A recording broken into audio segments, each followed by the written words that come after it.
So, as I said, I was going through some videos on YouTube, and Peter got some really good interviews with people from West Virginia who are very typical of many of the old towns back in the 50s, 60s, 70s, 80s, even 90s that were doing okay, but as businesses fled, as business went to foreign countries, we found that the towns were dying. The towns were left with mostly older people, people near retirement age or already in retirement, living off government checks, people who were disabled, people who had mental problems, and so forth. And then the other problem is, of course, drugs. When you have these depressed towns, few people, not much for them to do recreationally, so they just hang out. They are setups for crime. Criminals come in and get into the minds of these young people, and then you're stuck with a town that can't work because everybody needs rehabilitation and they're in the drug cycle. They can't get out. So I wanted to play, this is an interview that Peter did with two people in West Virginia. Parts, I mean, a lot of it goes back to the morals that the families have taught them, and I don't believe they're teaching them the responsibility of work ethic in society. Okay. Now, when you have communities like this, and the men are either dead because they're older or because they left for work, and they leave women and children behind, the women are a setup for problems. They might become alcoholics, they might go to drugs, they might go to prostitution and other things. So the kids kind of don't get the family background, the moral support they need to get them through life. I was thinking when I got out to the sticks of West Virginia, it was going to be a bit immune from that. Maybe I was a bit naive. I honestly thought it would be like kids on the streets, BMX bikes. Society in general, social media has definitely ruined. And now I'm creating social media.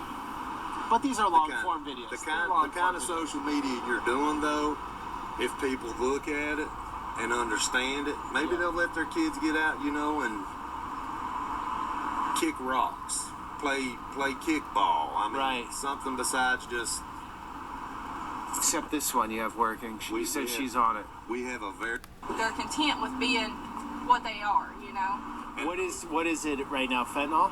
Yes. Yes. Bad. Very bad. Okay. So you're saying 50% of kids out here, they're working their butts off.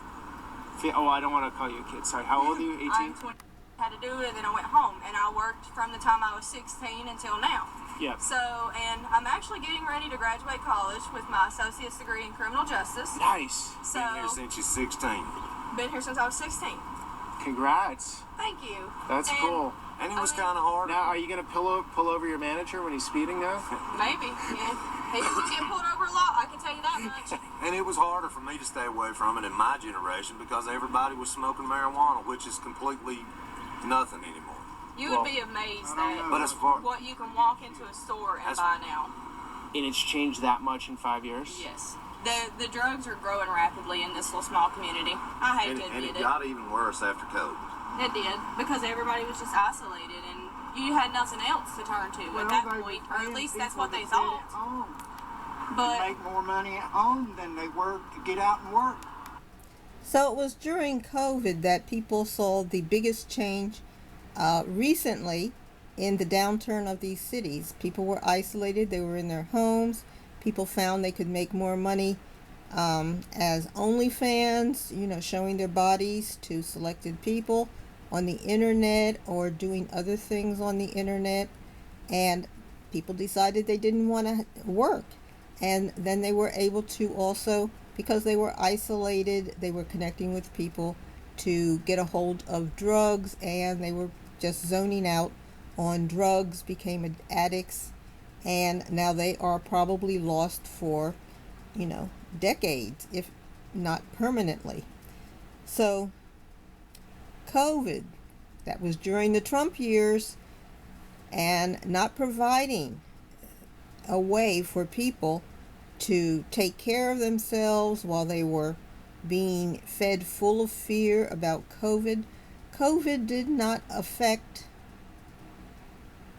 young people. It was mainly a problem for people who were older and had other health problems. But for young, healthy people, it was not a big deal. And because it was mishandled, people were lost. We lost a generation of people. And now the hard road of how do you get people back once they have seen Paris? How do you get them back on the farm once they have seen Paris? How you gonna keep 'em away from Broadway?